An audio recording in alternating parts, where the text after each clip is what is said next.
DRM cable की connection है ये, जिसमें एक इन ए इन बी और एक सीरियल पोर्ट 9 पिन वाला, जिसको सीरियल पोर्ट में CBTD1 से CPC100 में कनेक्ट कर देंगे। सप्लाई चालू हो गई?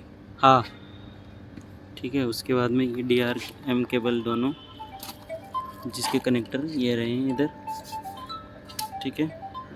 और ये एक्सटेंशन बूस्टर इन केबल है जिसको हमने कनेक्ट किया है, और ये एक्सटेंशन बूस्टर इनमें जा रहा है जो CPTD1 में है। इसके बाद में ये पता करो कहाँ पे एक्सटेंशन बूस्टर केबल लगाने के बाद में एक अर्थिंग केबल लगाएंगे, जो अर्थिंग केबल यहाँ से इसमें कनेक्ट होगी। उसके बाद में ये अर्थिंग केबल को हम अर्थिंग पे कनेक्ट कर देंगे, ठीक है। इसके बाद में एक AST केबल है जिसको हम कनेक्ट करेंगे और एक इसका अर्थिंग कर देंगे। जिसके बाद में हम इसको फैला लेंगे, फैली हुई है केबल, ठीक है। और ये DRM केबल के कनेक्शन हमने कर दिए हैं, ठीक है, serial port in port B में। उसके बाद में हम इसका 10 डेल्टा टेस्ट करेंगे, ठीक है। और ये जो बाकी पोर्ट खाली बचे हुए 400 एम्पेयर DC 800 एम्पेयर DC, ये प्राइमरी इंजेक्शन किट के लिए हैं G100, और ये CPTD1 जिसके कनेक्शन हमने कर दिए हैं serial port to serial port in A और इन बी, ठीक है। उसके बाद में हमारे कनेक्शन कंप्लीट हो चुके हैं। उसके बाद में हम इस ट्रांसफार्मर का 10 डेल्टा टेस्ट करेंगे, ठीक है, इस किट की मदद से, ठीक है। तो 10 डेल्टा टेस्ट करने के लिए हमें इन तीनों ट्रांसफार्मर के तीनों बुशिंग को खोलना पड़ेगा। तो अब हम इसका ट्रांसफार्मर की बुशिंग खोलते हैं। हमने इस बुशिंग के नट ढीले कर लिए हैं और अब ये हिलने लग गई है, ठीक है। अब इसको खोल लेंगे, ठीक है। हमने ट्रांसफार्मर की तीनों बुशिंग के कनेक्शन खोल दिए हैं और LT साइड के भी कनेक्शन खोलने बाकी हैं। LT साइड के भी टर्मिनल को खोल दिया है हमने, ओपन कर दिया है। अब हम इसका बुशिंग का 10 डेल्टा पॉइंट ये वाला इसको खोल देंगे। हाँ जी, एक मिनट, ये खुल गया है। इस प्रकार हम तीनों का खोल देंगे, तीनों ST बुशिंग का। जो HT केबल आई थी उसको ऊपर बुशिंग पे कनेक्ट कर दिया है और दूसरी को इसके कैपेसिटेंस के पॉइंट पे, टेस्टिंग पॉइंट पे कनेक्ट कर दिया है। अब इसका नीचे चल के हम कनेक्शन देखेंगे कैसे कर रखा है। ये वाली जा रही है जो सीधी हमने ऊपर कनेक्ट कर दी है, और इसमें एक पॉजिटिव है और एक नेगेटिव है। इसमें नेगेटिव वाली हमने ये वाले अर्थिंग पे कनेक्ट करेंगे और ये वाली 10 डेल्टा के बुशिंग के लोअर पॉइंट पे कनेक्ट करेंगे, ठीक है, जो हमने ऊपर ले गए थे, ठीक है। ये हमने इसके अर्थिंग पे कनेक्ट कर दिया है।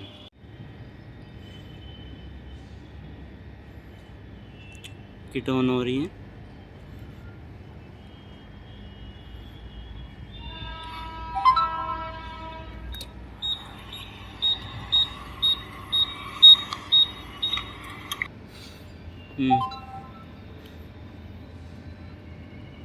ठीक है। ठीक है। अब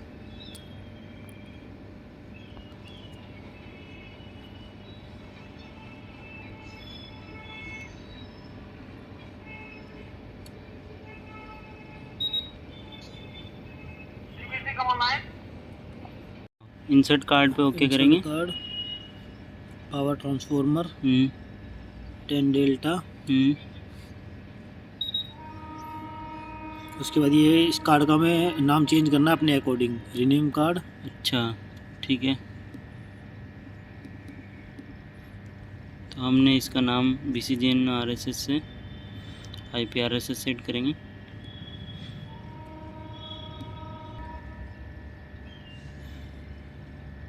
ये इसके बटन घूमने वाला है 8036।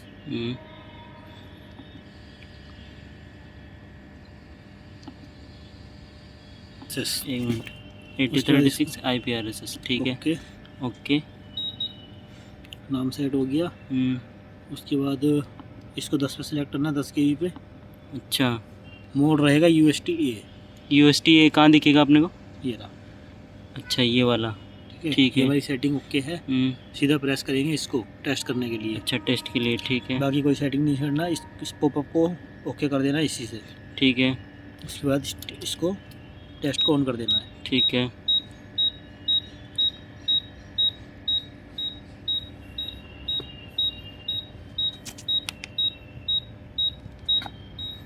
चला, दिख ही नहीं रहा इसमें लाइट का नहीं है क्या सिस्टम?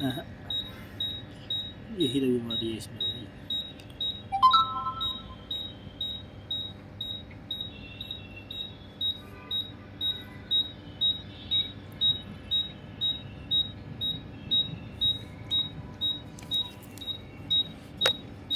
वैल्यू आ रही है यार बड़ी हाँ, इसी वजह से पहले भी नहीं दिख रही थी शायद वैल्यू।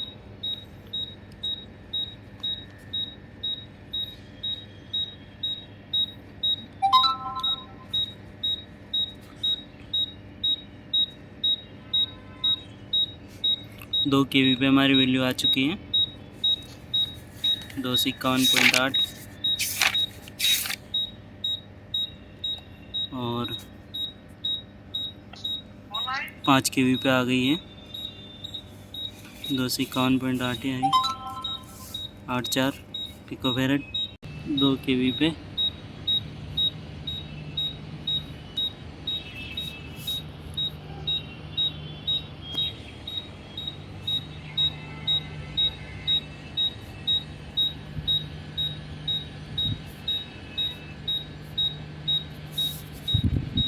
.329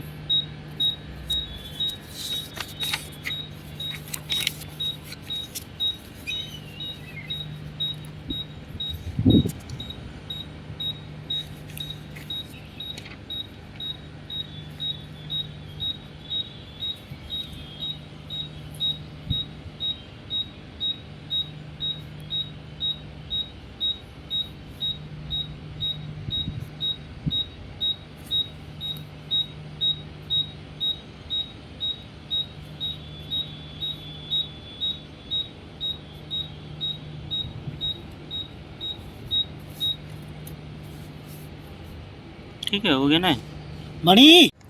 ये वैल्यू आ गई है।